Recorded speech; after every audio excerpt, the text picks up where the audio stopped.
Assalamualaikum warahmatullahi wabarakatuh. Saudara-saudaraku kaum muslimin dan muslimat, saudara sebangsa setanah air dimanapun Anda ada dan berada. Berjumpa kembali dengan saya Abu Fikri dalam rangka kebaikan dan kebenaran untuk mempermudah langkah kita menuju Allah dan Rasulnya. Saudaraku kaum muslimin dan muslimat, saudara sebangsa setanah air, kali ini kita hendak membahas tentang surah Al-Baqarah ayat 124 dan 125. Nah, jadi di sini kita diajak oleh Allah dan Rasul bercerita tentang Nabi Ibrahim. Pernah dengar Nabi Ibrahim? Nah, jadi sebelum itu kita baca dulu ayatnya. Al-Baqarah 124 itu yang bunyinya adalah wa izzibatala Ibrahim rabbuhu bikalimati fa attamahuna qala inni ja'iluka linnasi imama qala wa min zuriyati qala la yanalu ahdi zalimin. Jadi kalau kita terjemahkan ke dalam bahasa Indonesia, ingatlah seketika kami uji Ibrahim dengan beberapa kalimat. Kemudian dia bisa menyelesaikannya dengan baik, maka kami angkat dia menjadi imam. Kami katakan kepadanya, hei Ibrahim, hari ini engkau kami jadikan imam bagi semua manusia. Nah, Ibrahim minta pula keturunan jadi imam. Kata Allah, tidak. Tidak dalam artian, tidak bagi mereka yang zalim. Tapi bagi mereka yang tidak zalim silahkan saja. Akhirnya begitu. Saudaraku kaum muslimin dan muslimat, Ibrahim, itu namanya beliau. Itu terdiri dari dua kata itu. Pertama kali ibroh. Ibroh itu artinya pelajaran. Him itu mereka. Jadi Ibrahim itu artinya pelajaran bagi mereka. Mereka yang mana? Mereka yang punya akal dan berpikir dengan akalnya. Tentang Allah, tentang Rasul, tentang dirinya. Tentang segala sesuatu yang sudah dijadikan oleh Allah dan Rasul. Nah, gurunya itu Ibrahim. Nah, itu. Lalu kenapa kok Ibrahim yang menjadi gurunya? Padahal kita tahu persis bahwa wallazi arsala rasulahu bil huda wad dinil haq liyuzhirahu 'ala dini kullihi walau karihal musyrikun. Nah, sesungguhnya Allah telah mengutus Rasul. Rasul itu membawa petunjuk, Rasul itu membawa agama. Untuk dibenangkan ianya daripada agama-agama yang lain. Kan jelas, yang membawa petunjuk itu Rasul. Membawa agama Rasul. Berarti inilah guru besar. Dia adalah Muhammad, saudaraku. Jawabnya benar. Muhammad itu guru besar. Tetapi Ibrahim diangkat dia menjadi imam.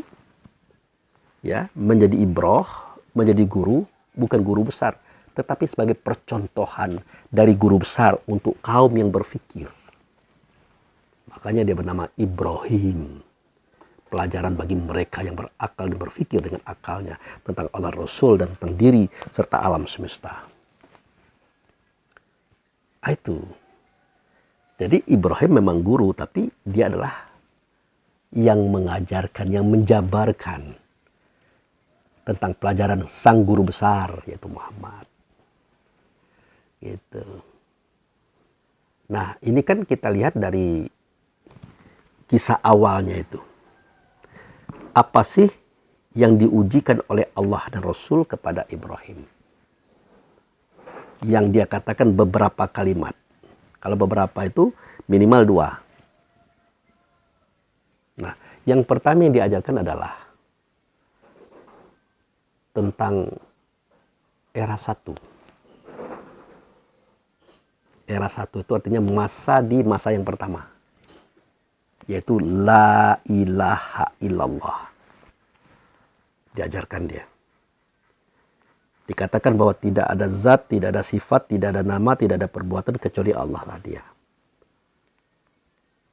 Jadi kalau Allah itu zat, sifat itu adalah Rasul, asma itu adalah semua ruh, if'al itu adalah materi, benda, jasad, tubuh, itu di era itu tidak ada. Kalau ada, pasti dia ada Allah. Itu. Nah, oleh karena Allah ini ingin dikenalnya, maka dia jadikan makhluk. Dengan Allah, makhluk-makhluk itu akan mengenalnya. Itulah awal muawal mengapa Allah membangkitkan sifatnya itu Muhammad. Jadi cerita yang pernah saya ceritakan di video-video terdahulu itu adalah cerita kepada Ibrahim sebelumnya. Diajarkan kepada Ibrahim terdahulu sebelum kita. Nah, makanya dibangkitkan sifatnya. Nah, dari sifat inilah makanya Allah menjadikan 4 pasal. Bumi yang diberkati, ars yang di bumi, surga neraka, mukmin. Ibrahim tahu cerita ini. Dia justru yang pertama kali belajar ilmu ini. Nah, sejak dia mengatakan la ilaha illallah menjadi la ilaha illallah Muhammad Rasulullah sampai asyhadu an la ilaha illallah wa asyhadu anna Muhammad Rasulullah, Ibrahim tahu kisah ini.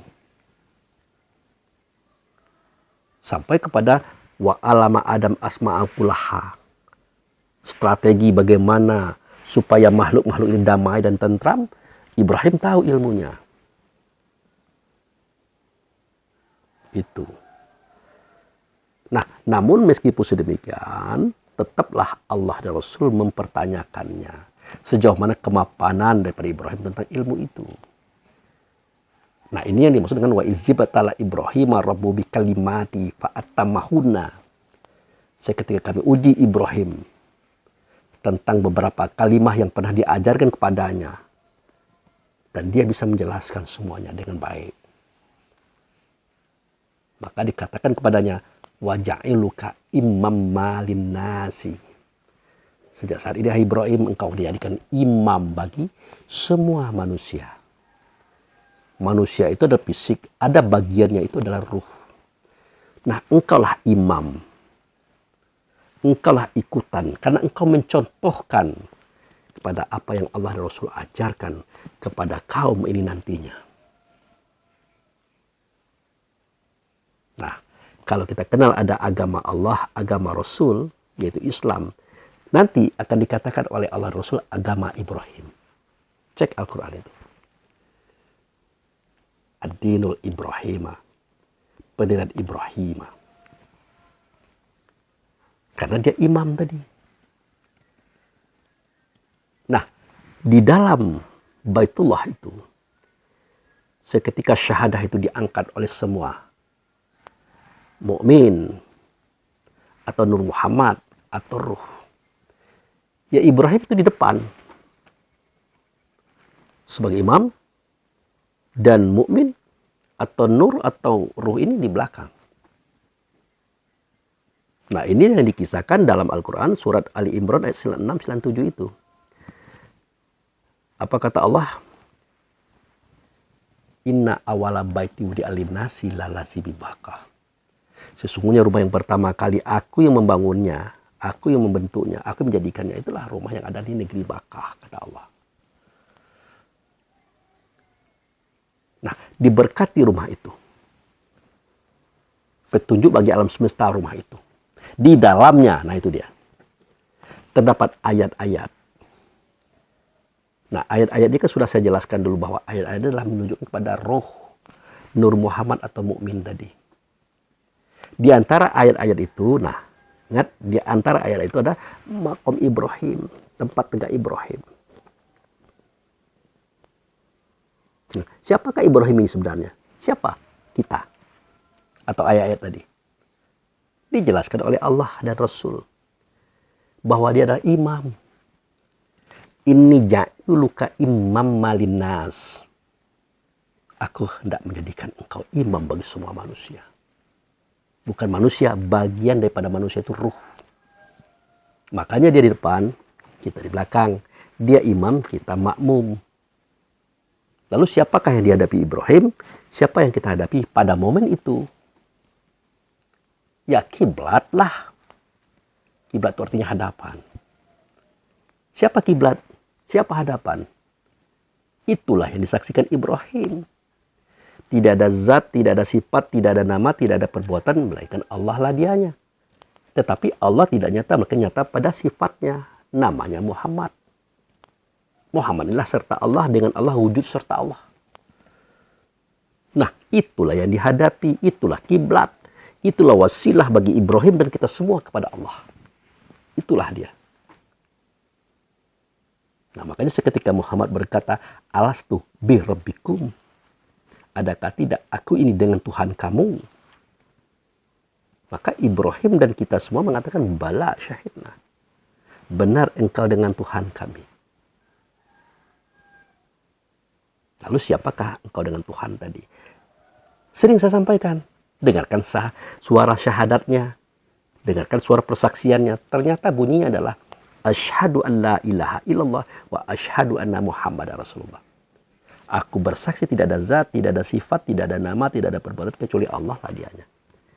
Tetapi yang aku lihat waktu itu, yang ku dengar suaranya waktu itu, yang ku hadapi dia waktu itu, tidak Allah. Melainkan utusannya bernama ia dengan nama Muhammad. Itulah wujud serta Allah, itulah wasilah Ibrahim dan kita semua menuju Allah. Itu sejarahnya, saudara. Nah, kisah ini akan diangkat lagi oleh Ibrahim. Seketika dia berhadapan dengan ayahandanya. Terutama seketika berhadapan dengan Namrud. Namrud itu raja di masa kehidupan Nabi Ibrahim. Nah, jadi sebelum Ibrahim mengalami kisah ini, terlebih dahulu Ibrahim itu dari kecil dia sudah berkeinginan untuk mencari Tuhan itu. Dia kan anak yang disisihkan.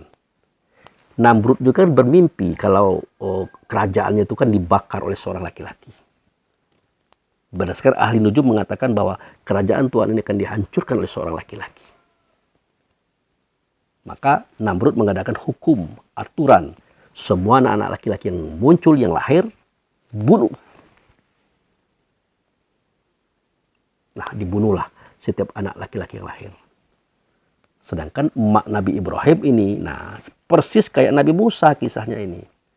Namrud itu adalah orang kerajaan, ibunya adalah nyonya orang kerajaan. Maka disembunyikanlah ibunya ini oleh ayah Ibrahim, Azar namanya. Sampai dia melahirkan, maka Ibrahim diletakkan ke dalam gua. Ternyata dalam gua itu ada air, ada kolam kecil. Diletakkan di situ dalam keadaan pasrah. Hidup jadi, tidak hidup apa boleh buat. Daripada dia mati dibunuh oleh raja di hadapan kita, mendingan dia mati tidak di hadapan mata kita. Begitu prinsip ayah bundanya Ibrahim saat itu. Nah, ternyata setelah ditinggalkan Ibrahim tadi, dia hidup. Karena dia diasuh oleh Allah, diasuh oleh Rasul. Dididik di dalamnya itu. Diajarkan ia di dalamnya itu. Akhirnya dia tumbuh menjadi anak-anak yang cerdas. Nah, waktu itulah ayah bundanya datang menjemput dia. Menjenguk dia, dilihatnya. Ternyata anaknya masih hidup. Udah gede, udah bisa jalan loh. Siapa yang ngasih makan? Siapa yang ngasih minum? Nah, ini kisah ini nanti akan terbukti dalam kisah di mana Nabi Ibrahim meninggalkan istrinya di padang pasir.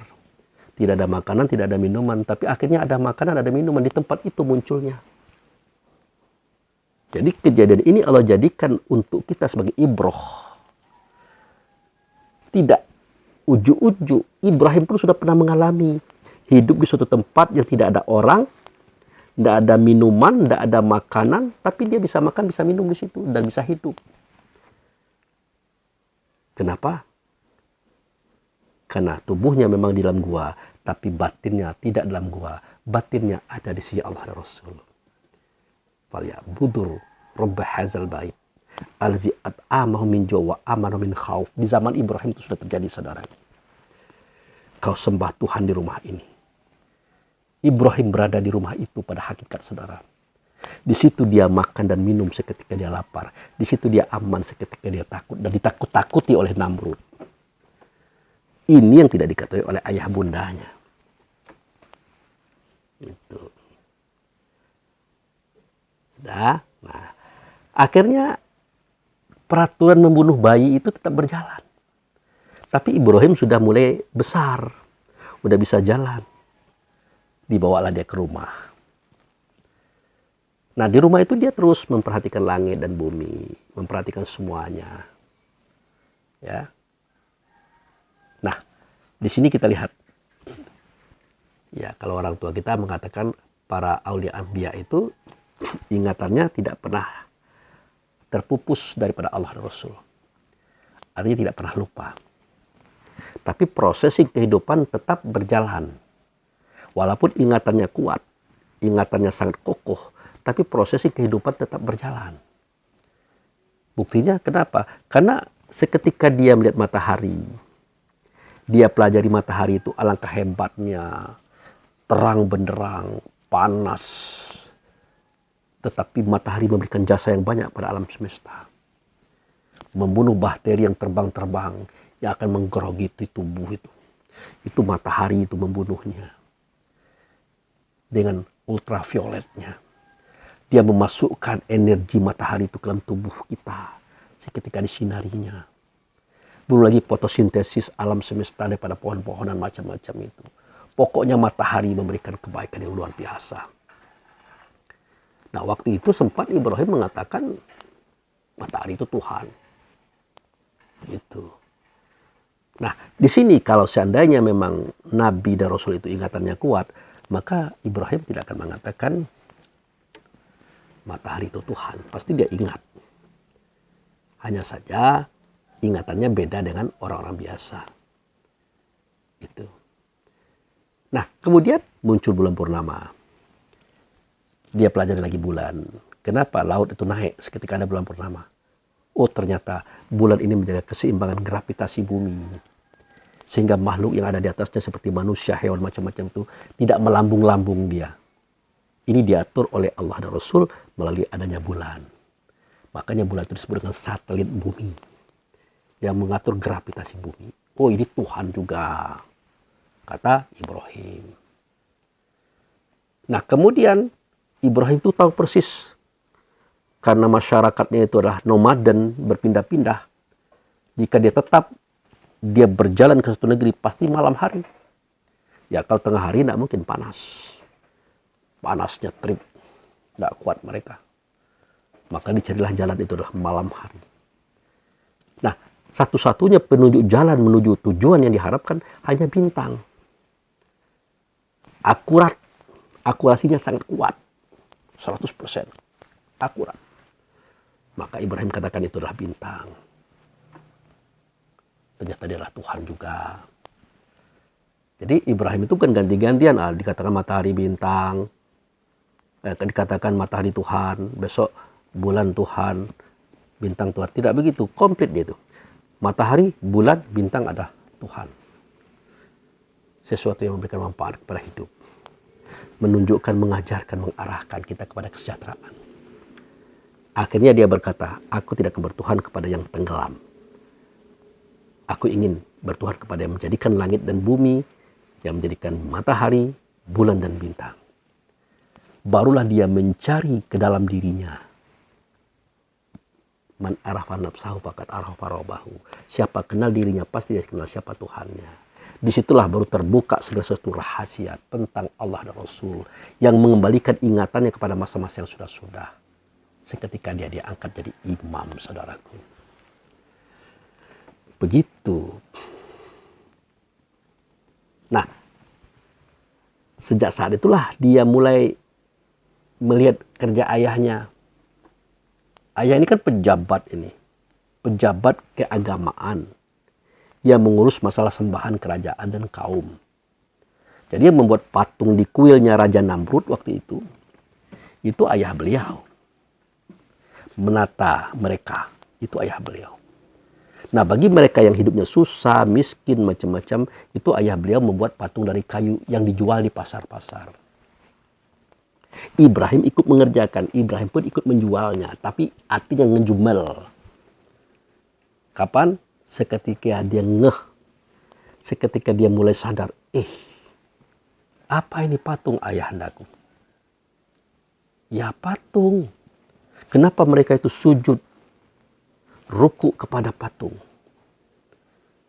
Ya karena patung itu Tuhan yang menjadikan langit dan bumi. Yang benar saja ayahku. Tidak begitu kisahnya.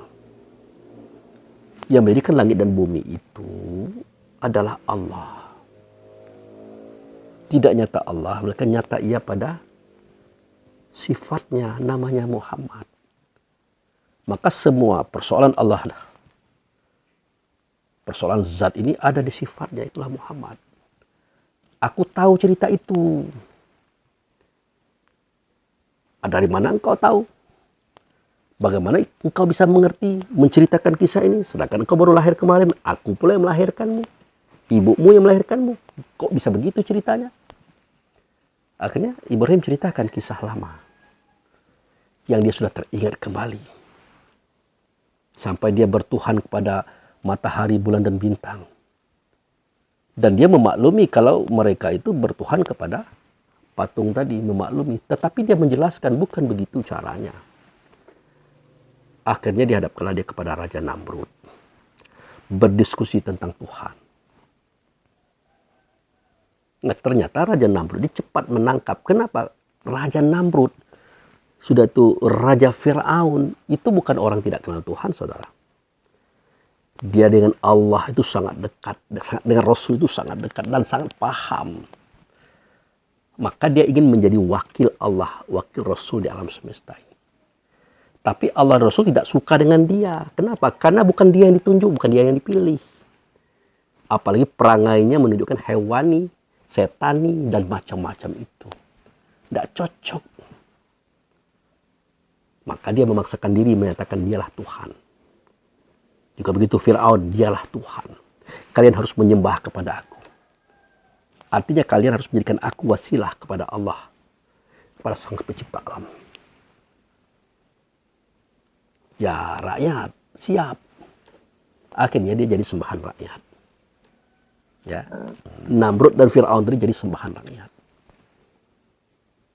Sementara Namrud menyadari bahwa dia itu bukan wasilah. Menurut Namrud, wasilah itu adalah orang-orang soleh terdahulu. Di zaman dia belum hidup. Bukan dia. Makanya di samping dia juga membuat patung-patung. Menjadikan patung-patung itu sebagai wasilah. Sebenarnya dia ragu juga untuk mengatakan dirinya wasilah. Wajar dia ragu karena memang bukan dia. Makanya dipanggilnya Mantri Azhar untuk membuat patung besar. Patung pengawal, penggiring, begitu banyak dalam kuil. Maka diadakan satu hari kita menyembah kepada Allah. Wasilahnya adalah patung. Sebenarnya Azhar bertanya juga kenapa tidak bapak saja. Kenapa tidak baginda saja langsung. Capek. Dia menyadari capeknya. Karena banyak urusan, banyak pekerjaan. Belum lagi masalah sembahan-sembahan. Akhirnya dibuatlah patung besar. Nah, ini dibahas oleh Ibrahim. Ini keliru. Kalau Anda ingin tahu siapa itu wasilah yang akan mengantarkan Anda kepada Rasul, Rasul itu kepada Allah. Sayalah orangnya. Saya Ibrahim bin Azhar. Sayalah orang yang akan mengantar Anda kepada Allah dan Rasul. Bukan Namrud, bukan patung. Itu dia. Tersinggunglah Namrud. Merasa dikecilkan, merasa direndahkan. Tersinggunglah Namrud. Karya, inspirasi, dan idenya yaitu patung tadi dilecehkan. Mengangkat pula Ibrahim tentang ceritanya, kisahnya. Sebenarnya Namrud itu sudah ngeh dia itu. Sudah percaya dia itu. Memang Ibrahim ini punya tanda-tanda kenabian, kerasulan. Dari wajahnya, dari cara berbicara, berpikir. Memang jernih anak muda ini. Berapa kali Namrud ingin merekrut dia untuk jadi karyawan atau orang-orang istana. Tidak mau Ibrahim. Karena tidak cocok. Dengan cara berpikir Namrud, berperasaan Namrud, cara berbuat Namrud pada masyarakat.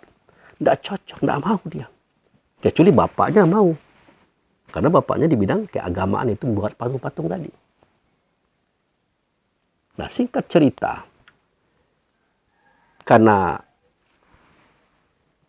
innal lazina kafaru sawaun alaihim a'anzartahum am lam tunzirhum la yu'minun tadi, sesungguhnya orang kafir itu diingatkan dengan tidak sama saja bagi mereka, tidak ada cara lain. Patung-patung ini digebukin, dihancurkan oleh Ibrahim.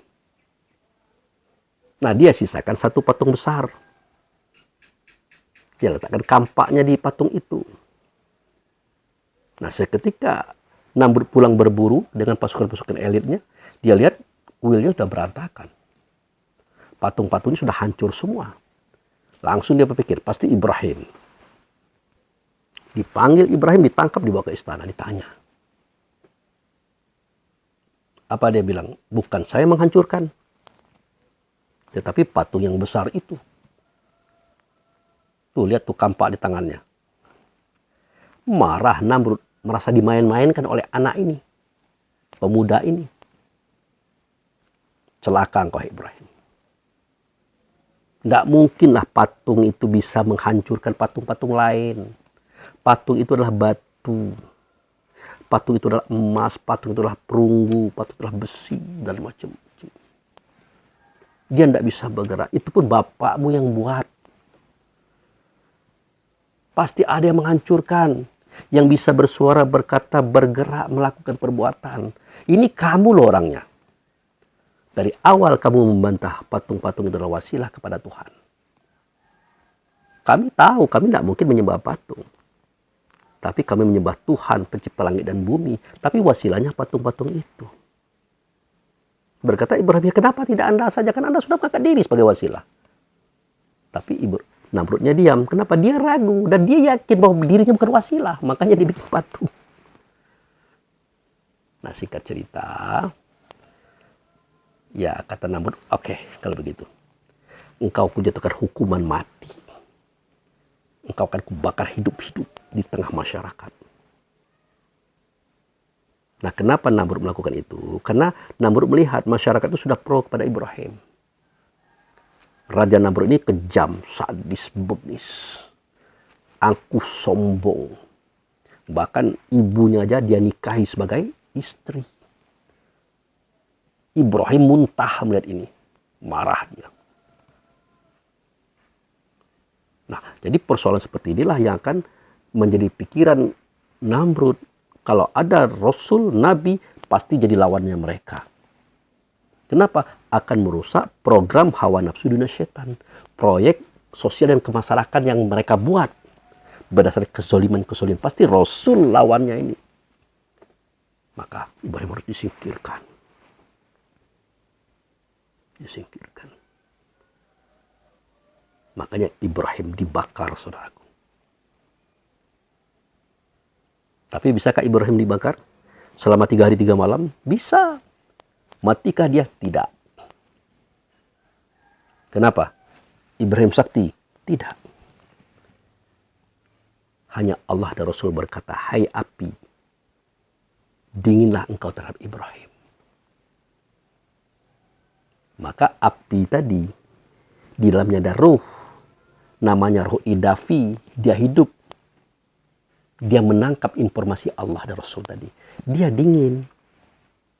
Jadi panasnya api itu di dalam rasa kita. Dinginnya api juga di dalam rasa kita. Sewaktu itu perintah Allah Rasul menjadikan rasa panas pada api itu dijadi dengan dingin. Dirubah kepada dingin. Maka dinginlah api itu. Jadi api juga bisa memanaskan dirinya, mendinginkan dirinya. Atas instruksi Allah dan Rasul. Semestinya kita juga bisa memanaskan, mendinginkan rasa kita. Nah, kalau rasa kita dinginkan terhadap api, maka api itu kan dingin. Tapi ingat, jangan kita saja mengatakan itu. Ajak api itu berbicara supaya dia juga dingin. Makanya para kiai-kiai santri-santri itu, ya biasa dia kalau ada orang minta api untuk bakar rokok. Maka santriwatinya waktu itu diambil arang di bawah, di tungku. Nih, kaget orang. Bara api. Makanya para kiai-kiai, para santri-santri itu ada yang bisa memegang bara. Bahkan berjalan di atas api. Bara api ada. Kenapa? Karena mereka punya pengetahuan bagaimana api ini diperintah supaya dia panas menjadi dingin dalam rasa api. Dan juga menjadi dingin dalam rasa kita. Sehingga antara api dan kita sinkron, dingin sama dingin. Kalau api kita suruh dingin, dia dingin, sementara kita tidak bisa mendinginkan panasnya kita, sama saja terbakar. Atau kita bisa mendinginkan kondisi kita, tapi api tidak bisa kita dinginkan, dia tetap panas, kita akan terbakar. Cocoknya bagaimana? Api bisa kita suruh dingin, dan kita pun bisa mendinginkan rasa kita, maka baru ketemu. Maka tidak terbakar. Itu yang terjadi pada kisah Nabi Ibrahim. Pak Abu Fikri, ya kenapa? Apakah ada ilmu tahan api bagi Pak Abu Fikri? Ilmunya ada, pengetahuannya, tapi tidak berani menerapkan. Kenapa? Memunculkan rasa kesombongan. Keangkuhan. Ya kagetlah akal orang. Kagetlah pemikiran orang. Wah, Pak Abu Fikri dibakar tidak mempan. Pasti sakti. Nah, udah orang itu sudah rusak gara-gara saya tahan api. Itu. Kita tidak rusak. Karena kita tahu ceritanya. Tetapi orang itu rusak gara-gara kita. Karena kita mempunyai laku yang berbeda seperti biasa. Berbeda daripada yang biasa. Tapi kalau kita dibakar api, panas, supaya dia tidak melepuh, ya kira-kira begitu. Ya Allah, ya Rasulullah, wahai api, dinginlah engkau kepada Abu Fikri misalnya. Nah, bukan berarti dia dingin, tetap pedih, tapi tidak melepuh lah gitu. Nah. Jadi begitu. Sama dengan orang kena beling, darahnya nyemprat-nyemprat. Dipegang, dibersihkan, dipegang itu. Lukanya itu. Rujukkan kepada Allah dan Rasul. Ingat kisah seketika Nabi Musa membelah laut. Laut merah. Ditahan oleh Allah dan Rasul. Pindahkan rasa itu ke sini. Maka darah itu akan tertahan. Ya jangankan darah yang sekecil itu. Laut aja dibelahnya. Tertahan. Gitu. Jadi ini bagian daripada pengobatan-pengobatan. Ya. Apakah ini kesaktian? Tidak juga. Semua kita bisa melakukan itu. Asalkan kita bisa mengamalkan, memahami sejarah-sejarahnya. Oke, kita lanjut kepada Ibrahim. Jangan cerita itu. Nanti dibilang pula saya dukun lagi. Ya. Nah. Jadi begitu saudaraku. Ketika Ibrahim dibakar, dia tidak terbakar. Karena Allah dan Rasul berkata kepada api, hai api, dinginlah engkau. Maka disinilah kita tahu dari orang tua kita bahwa anasir api itu memang ada. Anasir api itu memang ada, namanya roh idafi. Nah, dia hamba juga, dia makhluk juga, diperintah oleh Allah dia. Maka dingin. Perintah itu dari Rasulullah. Maka selawat atas beliau itu sangat penting dalam segala hal, saudaraku. Bukan hanya ucapan Allahumma sholli ala Muhammad, bukan hanya itu. Tapi rasa diri kita itu terhubung dengan dia. Karena rasa itu kan cahaya. Tidak bersekat dia itu, kalau kita buang sekatnya itu. Masuk. Begitu. Nah itu kisah tentang Ibrahim. Dan dia ibroh saudaraku. Banyak sekali ibroh tentang beliau ini. Karena beliau bernama Ibrahim. Ibroh pelajaran bagi mereka yang berakal berpikir tentang Allah dan Rasul. Dirinya dan alam semesta. Maka banyak sekali yang kita tangkap daripada Ibrahim ini kisah-kisah. Nah itulah kenapa dia dijadikan imam. Bukan dia itu pemimpin kita menuju Allah, tidak. Tapi dia adalah contoh, ya, petunjuk Allah dan Rasul agar kita mengikut dia. Karena dia ini imam. Jadi di dalam Baitullah itu, seketika kita lihat Allah, tidak nyata Allah, maka nyata Rasul. Rasul itulah kiblat, nah dia ini imam, kita di belakangnya. Yang ada yang kritik saya, Pak Abu Fikri dia itu imam bagi kaumnya. bagi masyarakatnya. Boleh. Tapi ingat, ini kejadiannya di Baitullah loh. Inna awala baiti wudi alinasi lalazi bibakah mubaraka wahlil alamin fihi. Nah itu dia. Ayatu bainatu makuma Ibrahim mandakalahu kana amina. Ini kan cerita ini yang saya ceritakan. Cerita yang ada di Baitullah itu dalamnya ada ayat-ayat. Ada tanda-tanda Tuhan. Itulah mukmin, itulah nur Tuhan, itulah ruh. Ruh langit, ruh bumi, ruh segala-galanya termasuk ruh kita ada di situ. Di antaranya ada Ibrahim. Nah itu. Ibrahim posisinya di depan, kita di belakang. Dia imam, kita makmum. Yang dihadapi Ibrahim dan kita adalah kiblat, hadapan. Dia adalah wujud serta Allah, namanya Muhammad. Ini yang saya ceritakan. Nah, kalau di dunia dia adalah imam bagi anak-anaknya, keturunan. Betul. Kita tahu siapa keturunan Ibrahim. Ibrahim punya istri dua. Satu Sarah, satu Hijir. Sarah ini yang melahirkan Ishak, Yakub, Yusuf, Ayub, Suaib, Musa, Harun, seterusnya. Kalau Hijir dia melahirkan orang-orang hingga Muhammad. Keturunannya, termasuk kita. Jadi pernyataan saudaraku itu tidak salah. Ibrahim itu adalah imam bagi turunan-turunan. Iya, tapi ingat, di atas Ibrahim itu ada Nabi juga, ada Rasul juga, ada generasi juga. Adam, Idris, Nuh, Hud, Lut, Saleh. Ini 6 Nabi, 6 Rasul, ada keturunan juga. Tetap Ibrahim imamnya.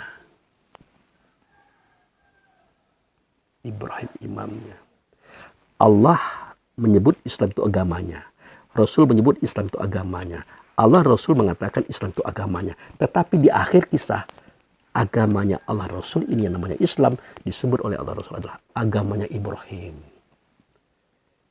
Karena ajaran Islam itu contohnya adalah Ibrahim. Nah, nanti akan disempurnakan oleh Muhammad itu sendiri ketika di akhir zaman. Meluruskan ajaran Ibrahim sudah dibengkok-bengkokkan oleh orang banyak. Begitu kisahnya saudaraku. Nah itu makanya dikatakan wa izibtala Ibrahim rabbuhu bikalimati fa'atamahunna qala inni ja'iluka imam malinas. Inilah kisahnya saudaraku. Nah itu.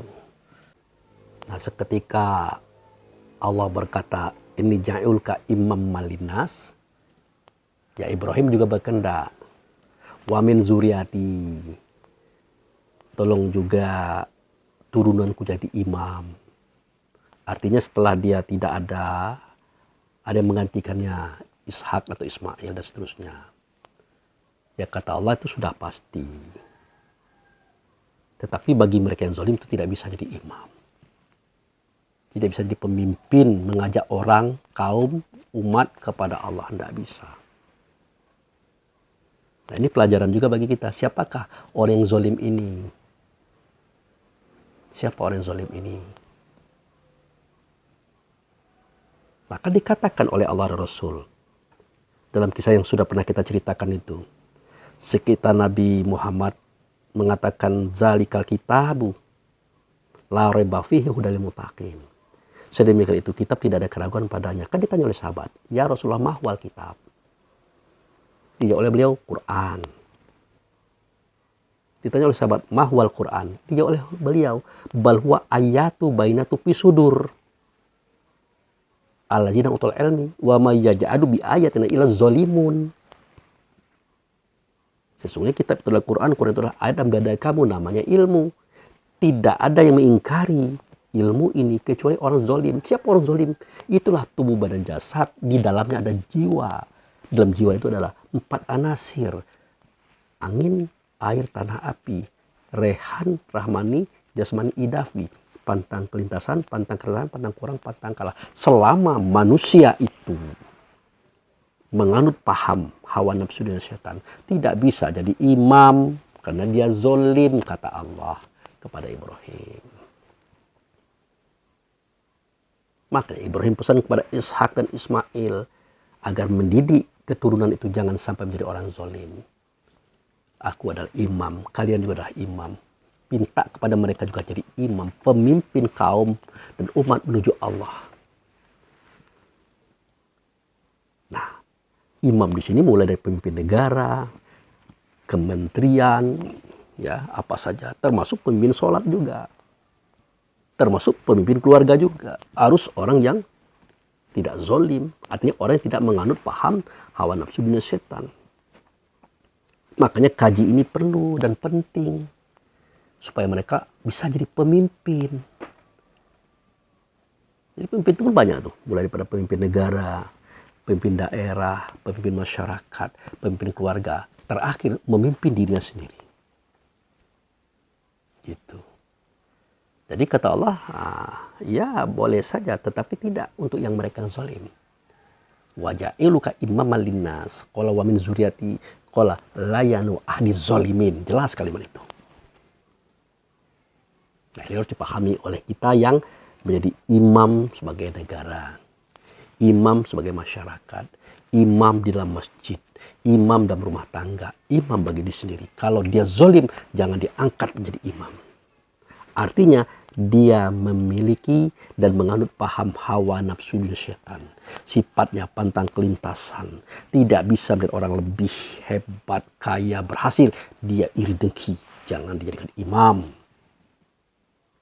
Kemudian dia mengatakan dia paling bagus, paling hebat. Dia yang lain rendah. Itu pantang kerendahan. Jangan disuruh jadi imam. Kemudian dia rakus, pantang kekurangan. Sudah ada masih mengambil hak orang. Jangan disuruh jadi imam.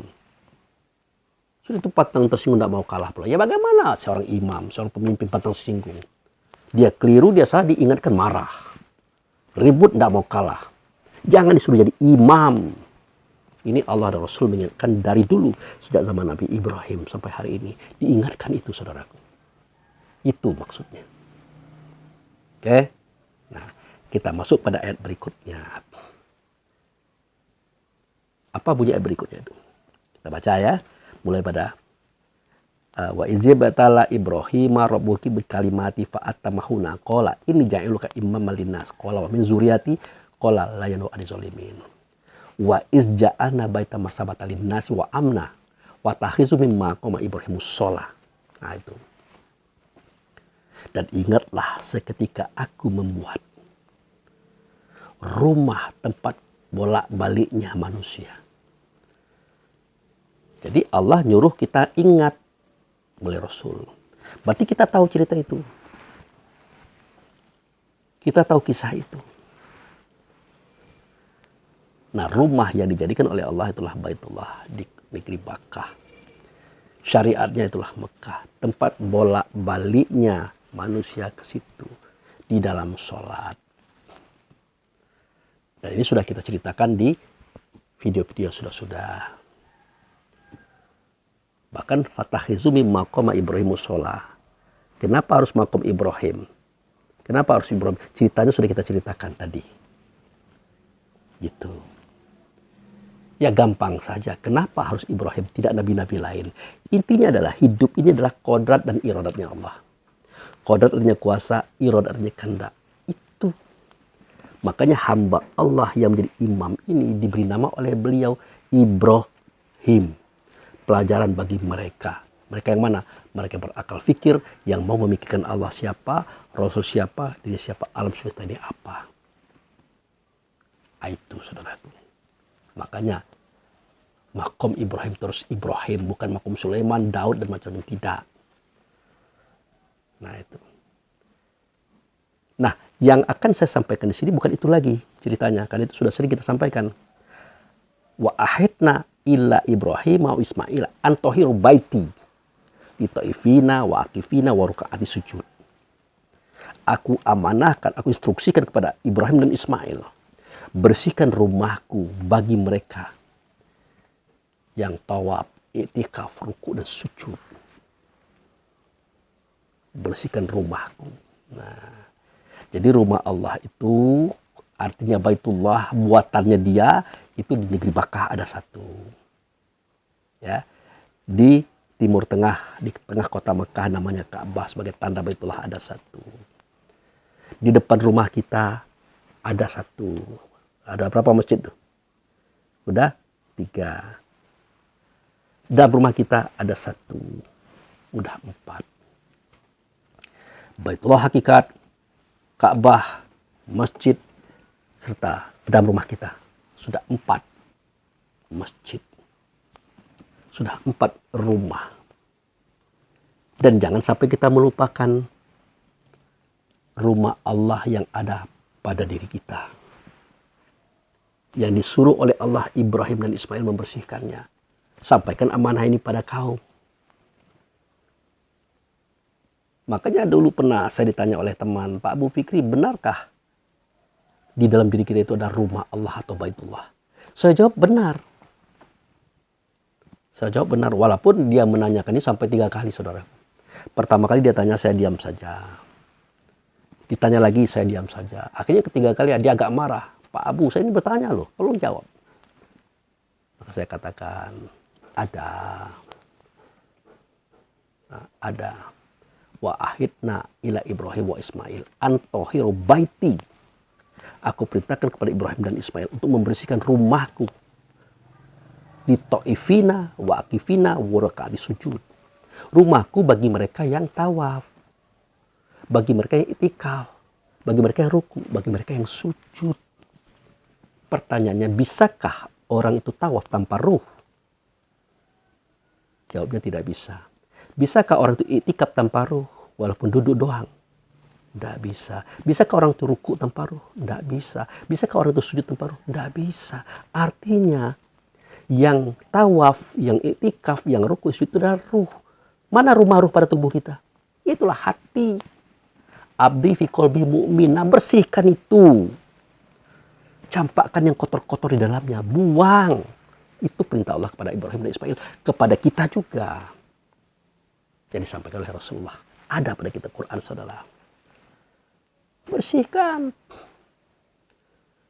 Nah itu. Apakah baiti dalam hati itu, dalam tubuh kita itu adalah hati, Pak Abu Fikri? Ya. Abdi fi qalbi mu'min. Hambaku dalam hatimu namanya mukmin. Itu menunjukkan kepada ruh. Jadi rumah ruh itu adalah hati. Hati yang mana? Hati yang merah itu boleh jadi. Boleh jadi. Itu namanya kolbu. Tetapi ada inti daripada kolbu itu namanya fu'ad. Itulah rasa. Ya, rasa. Nah, jadi seketika Allah berkata kepada Ibrahim, wa ahidna ila Ibrahim wa Ismail antohiru baiti. Ya, dia menunjuk kepada hati yang merah itu sudah benar.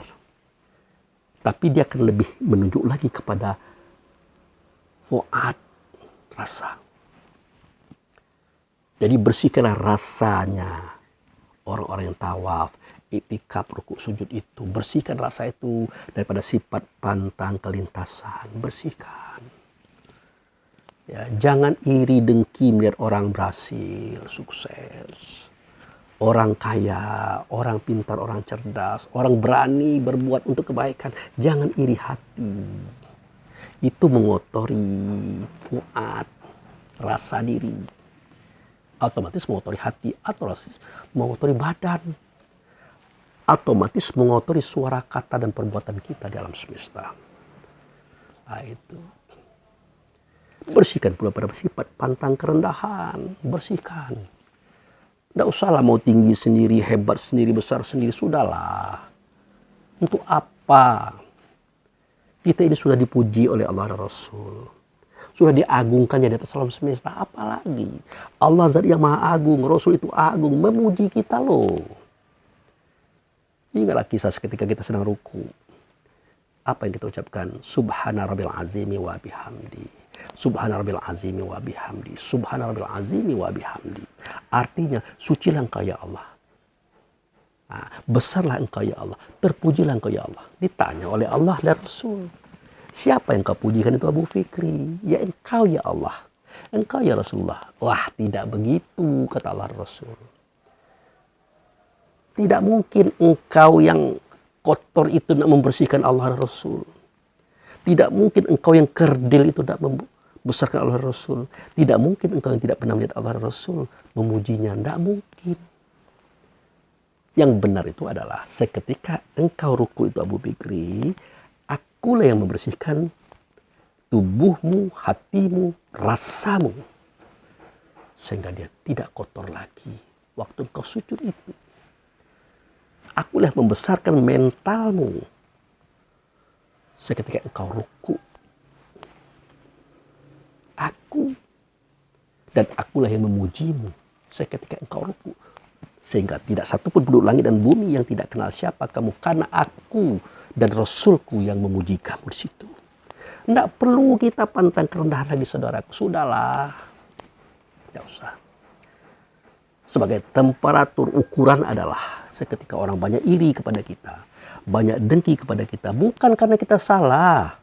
Bukan karena kita jelek. Bukan karena kita keliru. Karena kita punya kelebihan yang mereka tidak punya itu. Itu makanya iri dengki itu ada mengarah kepada kita, saudaraku. Itu. Ya kalau kita tidak punya kelebihan, ya tidak mungkinlah orang iri dengki sama kita. Ngapain? Karena mereka tidak memiliki apa yang kita miliki. Tidak punya apa yang kita punya, maka timbullah iri dengki tadi. Itulah ukurannya. Stop kita pantang kerendahan. Kemudian bersihkanlah hati kita daripada rakus pantang kekurangan. Ya, syukurilah apa yang ada. Hari ini dapat makan, minum, ya jadilah. Tidak usah kita berpikir mengambil hak orang, menipu-nipu orang. Tidak ada gunanya. Orang yang paling bodoh itu adalah orang yang merasa bahwa pengkhianatan itu adalah sebuah keuntungan. Itu orang yang paling bodoh. Kenapa tidak? Seketika dia mengambil uang orang. Secara syariat, secara real, memang uang itu pindah ke kantongnya. Tapi secara hakikat, uang itu tidak pernah pindah ke kantongnya. Bahkan uang di kantongnya nanti akan keluar lebih banyak lagi daripada uang yang dia ambil. Dan kembali kepada orang yang punya. Pasti. Cepat atau lambat. Entah kapan. Pasti akan kembali kepada orang punya. Ini proses hukum Allah dan Rasul. Untuk semua kita harus dipahami. Makanya kita ambil ini. Comot ini. Korupsi ini. Padahal uang kita sudah banyak. Berpikiran kita beruntung. Akan melimpah-limpah. Setelah banyak uang orang kita ambil, harta orang kita ambil, kita mati. Habislah kita. Kita bertanggung jawab atas semua kesalahan kita. Uang kita dinikmati, dimakan oleh orang yang tinggal. Mau bilang apa kita? Itu kebodohan kita. Oh, menjerit kita sini minta tolong dan macam-macam. Tidak ada. Tidak ada yang mereka akan menolong kita. Itu kebodohan. Nah, kemudian bersihkan hati dari sifat pantang tersinggung. Pahamilah kita ini adalah masyarakat. Banyak orang. Ada kelas atas, menengah, dan bawah. Kalau kita berbicara dengan orang atas, nyaman.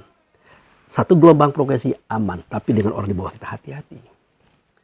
Dia akan mengartikan apa yang kita suarakan, yang kita katakan, kebaikan menurut apa yang dia pikirkan. Maka orang di bawah ini hanya dibawa berbicara sekedar-sekedarnya saja. Seperlu-perlunya saja. Tidak usah banyak-banyak ngomong.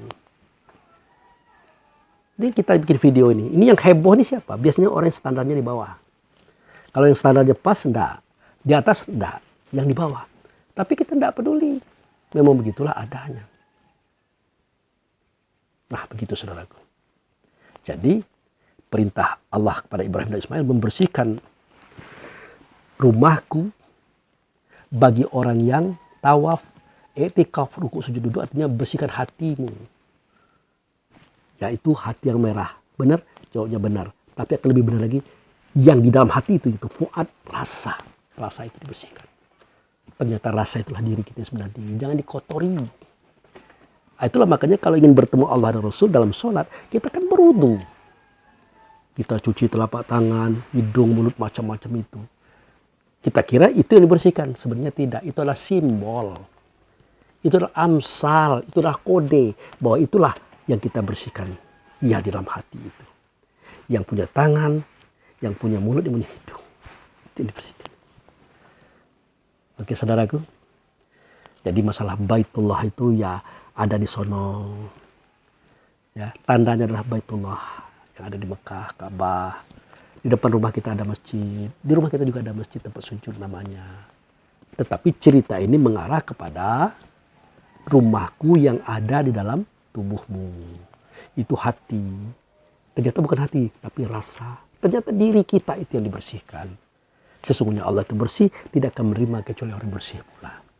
Allah itu suci, kecuali dia akan menerima orang yang suci pula. Begitu saja saudara-saudaraku tentang surah Al-Baqarah 124-125. Semoga dapat dipahami. Jaga kesucian diri kita, kesucian hati kita, kesucian suara, kata, dan perbuatan kita. Mudah-mudahan Allah dan Rasul mencintai kita. Biarlah orang tidak cinta kepada kita, yang penting Allah dan Rasul cinta kepada kita. Kalau Allah dan Rasul cinta kepada kita, maka semuanya nanti suatu ketika akan tiba saatnya mereka cinta juga kepada kita. Tapi kapan? Itu Allah dan Rasul punya rahasia. Yakinlah. Baik. Demikian yang bisa saya sampaikan. Demikian saya mohon maaf. Wabillahi taufiq wal hidayah. Assalamualaikum warahmatullahi wabarakatuh.